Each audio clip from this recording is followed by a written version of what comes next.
Students see NCERT exercise problem 2.44 from page number 71 of structure of atom है तो इसकी statement read करते हैं. An ion with mass number 56 contains 3 units of positive charge and 30.4% more neutrons than electrons. Assign the symbol to this ion. ठीक है, आपके पास एक ion given है, ये बोल रहे हैं कि उस पे 3 यूनिट्स ऑफ पॉजिटिव चार्ज है. दैट मीन्स कि हमारे पास 3 पॉजिटिव चार्ज है, राइट. इसका मतलब है कि ये जो आयन है इसने 3 इलेक्ट्रॉन जो है लूज किए हैं. उसका मास नंबर 56 आ रहा है और बोला गया है कि इसमें 30.4% न्यूट्रॉन ज्यादा है इलेक्ट्रॉन से. आपने इस आयन का सिंबल बताना है, राइट. सो मैं ये अज्यूम कर लेती हूं, let the element be X. ठीक है, और x पे 3 यूनिट ऑफ पॉजिटिव चार्ज है इसीलिए x3 पॉजिटिव मान लेंगे, राइट. सो अगर हमारे पास 3 यूनिट ऑफ पॉजिटिव चार्ज है दैट मीन्स कि जो इलेक्ट्रॉन्स हैं वो 3 कम होंगे प्रोटॉन से, right. So you can write as the ion carries 3 units of positive charge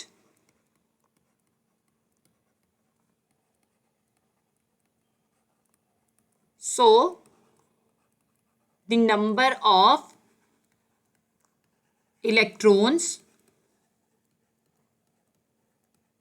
are 3 less than number of protons. ठीक है, तो ये हम क्यों फाइंड आउट कर रहे हैं, क्योंकि बेसिकली हमने जो है एटॉमिक नंबर फाइंड आउट करना है. तो एटॉमिक नंबर हम मास नंबर से फाइंड आउट करेंगे, तो उसके लिए हम जो वैल्यू है, ठीक है, उसे अज्यूम करके चलते हैं. तो नंबर ऑफ इलेक्ट्रॉन्स जो हैं, ठीक है, ये मैं एक्स अज्यूम कर लेती हूँ क्योंकि यहाँ पे बात इन टर्म्स ऑफ इलेक्ट्रॉन हो रही है कि जो न्यूट्रॉन्स हैं वो 30.4% ज़्यादा हैं इलेक्ट्रॉन से, इसीलिए सबसे पहले मैं इलेक्ट्रॉन्स अज्यूम कर रही हूँ. सो नंबर ऑफ इलेक्ट्रॉन्स मैं एक्स अज्यूम कर लेती हूँ. तो डेफिनेटली जो नंबर ऑफ प्रोटॉन्स हैं वो 3 बढ़ के होंगे इलेक्ट्रॉन से. सो आप x+3 कर दोगे.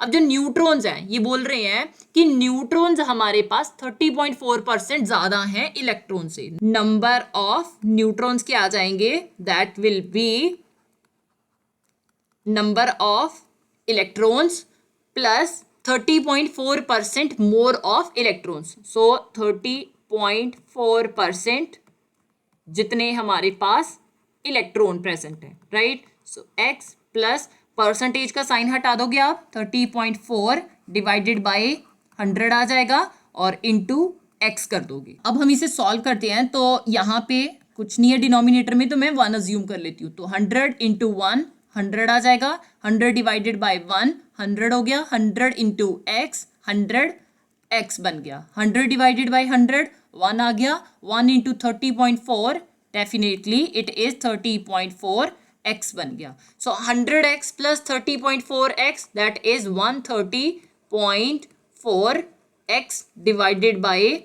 100 आ गया. सो 130.4 डिवाइडेड बाय 100 1.304x आ गया, राइट. अब मुझे पता है, वी नो दैट कि number of protons plus number of neutrons ये किसके इक्वल आते हैं, ये हमारे पास मास नंबर के इक्वल आते हैं.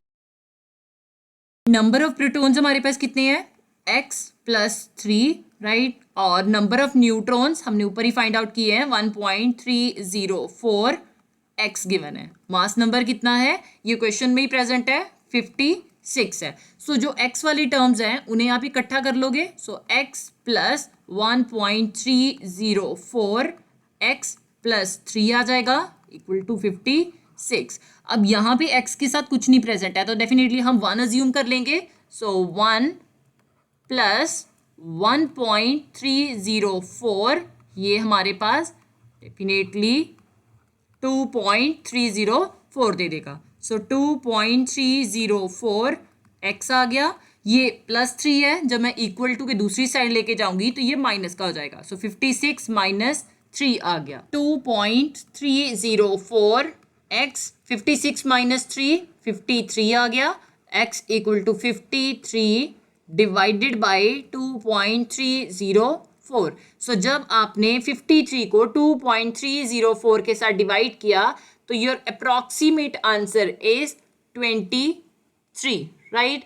सो अब हम देखते हैं कि नंबर ऑफ इलेक्ट्रॉन्स कितने प्रेजेंट हैं। सो नंबर ऑफ इलेक्ट्रॉन्स हमारे पास 23 प्रेजेंट है।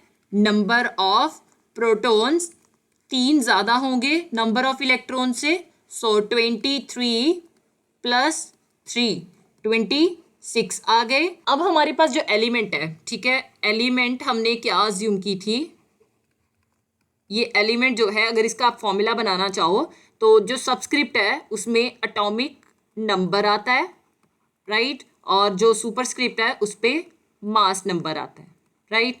सो एटॉमिक नंबर किसके इक्वल होता है, एटॉमिक नंबर हमारे पास नंबर ऑफ प्रोटॉन्स के इक्वल आता है। सो अब आप इस पे मेंशन कर दो, साथ में आप स्क्वायर ब्रैकेट मेंशन करोगे और इस पे जो भी एलिमेंट का चार्ज है वो मेंशन करोगे। सो एलिमेंट कितना चार्ज लेके चल रही है, 3 पॉजिटिव चार्ज, राइट। सो एक्स एटॉमिक नंबर 26 है, मास नंबर हमारे पास 56 आ रहा है और चार्ज 3 पॉजिटिव है। अब एटॉमिक नंबर जो है यही हमें एलिमेंट के बारे में बताता है। तो एटॉमिक नंबर 26 किसका होता है, आयरन का। सो Fe26 56 3 पॉजिटिव। तो इसको आप ऐसे भी लिख सकती हो कि दिस इज Fe3 पॉजिटिव,